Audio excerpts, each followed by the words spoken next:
is a powerful moment in life when you can decide to either tolerate life the way it is or decide to be brave and change it. Our next guest has done just that. Please welcome Lily Lomeli. Hi, Lily. How are you today? I'm awesome. I'm feeling great. Well, Lily, tell us about you. We want to know more about you. Well, first of all, I'm from Mexico. Thank you very much for the opportunity. And I'm from Mexico. This is a huge thing for me, fulfilling my dreams.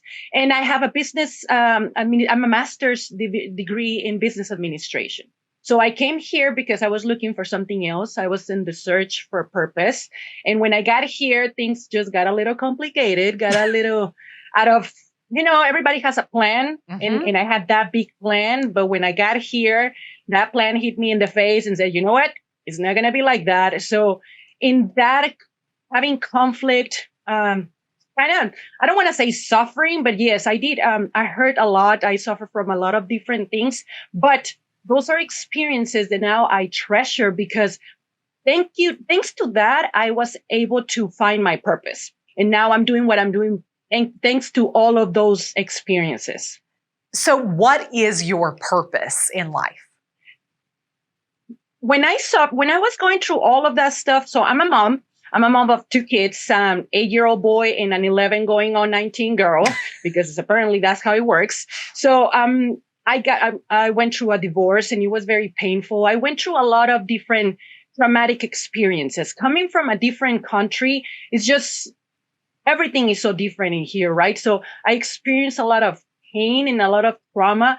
And in those moments when I was feeling like very, very low, when I didn't know what to do, when I was really desperate, when I was searching, when you feel that way, you don't feel like talking to someone. You don't think someone can understand you. You don't think that someone can feel your pain. And the thing that everybody says, oh, but you don't understand what I'm going through. So I went through all of that. And in those moments, I really needed someone coming from a different place and not having my family. I needed someone to just listen to what I was going through. So what I do and the way I discover my purpose is I started going to conferences. I started hanging out with people that make me feel very uncomfortable, but they had something that I was missing. So I started hanging out with them. So I started getting mentorship. People started pouring into me, and I saw the value of it. Like, oh, they don't kind of understand what I'm going through because they suffered too. They went through this process too. So it was kind of refreshing.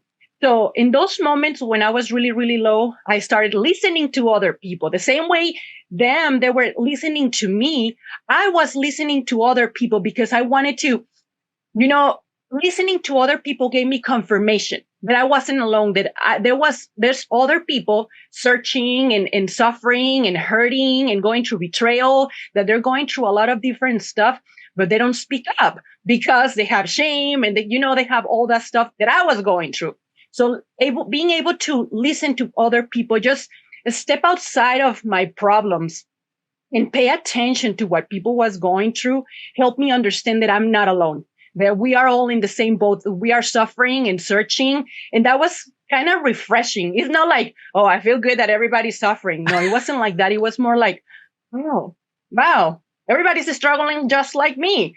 Wow. So in that search and in that suffering and with all those problems and listening to people, I uncover my purpose, which is help other people the same way I needed to be helped in those moments when I needed it the most. So that's when I discovered coaching. And plus COVID happened, COVID, it's, what I think of COVID is we all crazy, but, COVID only opened the box and all the crazy came out. And right now, a lot of our mental health is more obvious.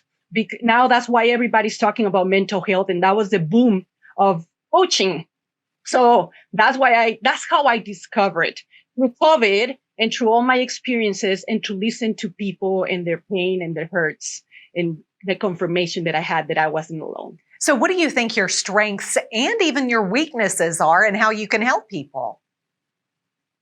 I'm a very good listener. I discovered that I believe that everybody is kind of like a puzzle, but because we don't pay attention to who we are. If you ask someone, so who are you? they're going to tell you, oh, well, I'm a mom or I'm a professional or I drive trucks or whatever. They're going to tell you what they do. They don't really know who they are.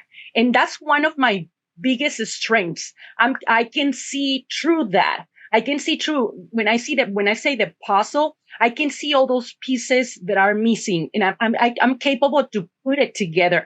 And now I can see. It's kind of like in my mind, I see a direction. Is I see the puzzle. I see what your strengths and your gifts, your superpowers. That's what I call. And then I can find a direction and help you or help the people, help my clients find the proper direction, the right direction for them, and create brand new habits based on that, so they can start transforming their lives. So one of the biggest strengths that I have, I'm very good discerning, and I can see people's gifts because I'm a very good listener.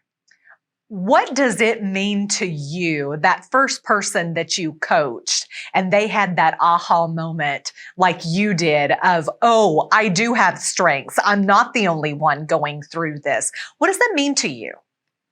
Oh my God, that's such a powerful moment. That's what moves me. That's what wakes me up in the morning. There's like, okay, today, who am I going to help? Today, who is that person? Everything I do, I always think, if one person can take at least one thing from the things that I say, that's a win-win situation. And that's what I aim every single day. From the moment that I wake up with my kids, with my mom, with people around me, I always just aim for them to get that one thing. And when they do, it feels kind of like, yes, I know I'm a believer. I believe in God, and that's just who I am. And it's kind of like a sense of, yes, I'm doing my part.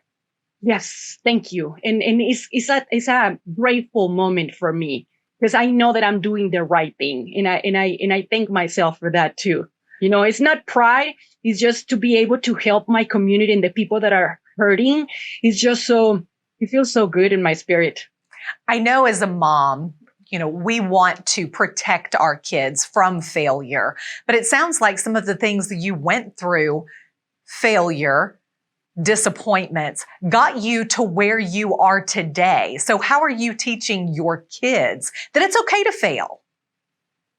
So number one, I'm always afraid that the other kids or, the environment is going to have a negative influence on my kids. So I'm very conscious of that. So I try to help my kids to have understanding, to open their box, to open their mind to possibilities and perspectives. So then they can think positive, think more positive, and they can be a positive influence in other kids. Now, how do I go with my kids? I just let them do.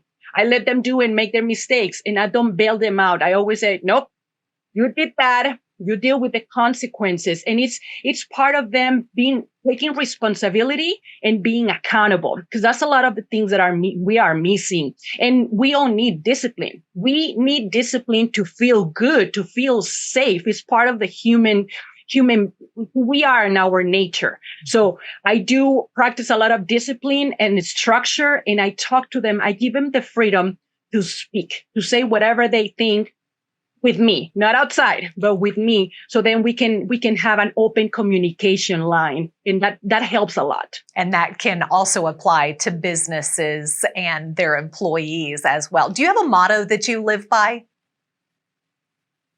I always say, structure is structure is structure. I love structure, it. Because I didn't believe in calendars. I didn't believe on writing things down. I didn't believe in none of that. I thought that it was a waste of time. And I used to live my life multitasking.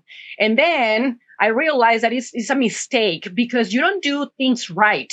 And then it's a waste of time. So I learned to be efficient and just to have a structure, to write things down, so I know what's next. So I struggle with anxiety, a lot of anxiety. And anxiety is it's kind of like a fog in your brain with a lot of thoughts that doesn't let you think straight. And having a structure allows you to eliminate that fog and that anxiety. So it helps me a lot. So Lily, and I always tell my clients, yes. Where can folks find more information about you? If you go to coachlily.com, you're going to find all my information. I'm in social media, Instagram, Facebook, TikTok. I do my little shorts so they can see just something that you can help yourself to transform your life little by little. Thank you so much for joining us. I love that. Structure, structure, structure. Thanks, Lily. Yes. We'll be right back. Thank you very much.